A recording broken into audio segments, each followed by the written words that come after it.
Have you ever felt invisible? Like no one notices your struggles or understands what you're going through? Well, today, we're diving into a name of God that shatters that feeling completely. Meet El Roi, the God who sees me. It's a name packed with meaning, hope, and relevance for your life today. And guess what? It comes from one of the most unexpected stories in the Bible. Stick around, because you're about to see how God's gaze on a forgotten woman in the wilderness can change the way you see your own life. Let me introduce you to Hagar. She's the kind of person most people wouldn't even notice. She's an Egyptian servant, probably brought to Abraham and Sarah as spoils of war. Hagar's role? To serve Sarah, Abraham's wife. But here's the twist. Sarah is barren, and according to ancient custom, she decides to solve the problem by giving Hagar to Abraham as a surrogate. Sounds messy, right? Well, it gets even messier. When Hagar becomes pregnant, she starts to feel a little superior. Sarah? Not a fan of that. So she lashes out and treats Hagar harshly. Imagine being in Hagar's shoes, pregnant, a servant, mistreated, and now running away into the wilderness completely alone.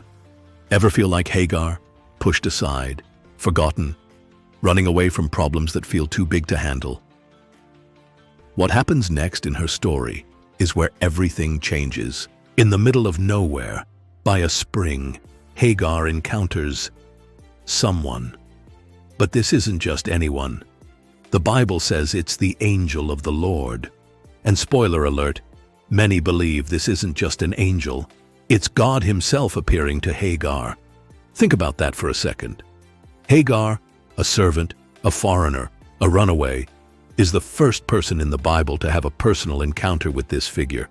Mind-blowing, right? God speaks to her with so much compassion. He tells her to go back, promises that her son, Ishmael, will become the father of a great nation, and reassures her that she is seen. And that's when Hagar does something extraordinary. She gives God a name, El Roi, which means the God who sees me. This isn't just about God seeing her physically. It's about God knowing her struggles, her fears, and her heart. It's about God acknowledging her existence when no one else did. So, what does this name, El Roi, mean for us today? Well, first, it tells us that God is omniscient. Fancy word, but it basically means he sees everything. No detail of your life is too small or hidden from him. Feel invisible. God notices you. Feel overlooked. God's watching over you with care. Here's an analogy. Think about a parent watching their child play. Even when the child is lost in their own little world, the parent's eyes are fixed on them, ready to catch them if they fall, ready to comfort them if they cry. That's El Roi. He's not some distant, far-off deity. He's a God who is right here, seeing you. Whether you're on top of the world or struggling in the wilderness, El Roi sees you. He knows the battles you're fighting. He knows the dreams you're afraid to pursue, and he cares. So, how does this ancient story apply to our modern lives? First, it's a reminder that you are never alone. Hagar thought no one cared, but God showed up to prove her wrong.